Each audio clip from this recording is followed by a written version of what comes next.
Kāda ir loma tēvam un mātei zīdaiņa aprūpē?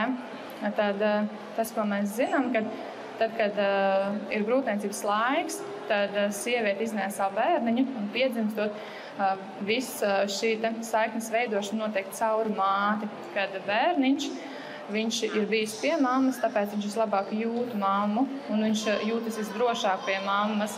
Piemēram, varbūt situācijas, kad mazulītis daudz raud, viņš ir neapmierināts, un tad ir tā doma, ka varbūt tētim vajag būt mierinātājiem. Un tomēr tā īsti nav, jo bērniņš arī tad, kad viņš raud, ja viņš ir gādīgās siltās rokās pie mammas, viņš jūtās saprasts, ar viņu viss ir labi. Tad, kad mēs bērniņu atstājam vienu, tad viņam rodās šis stress un tad vairāk tāda trauksmīta, kas var pēc tam arī atsaukties, tad, kad bērniņš aug un attīstās.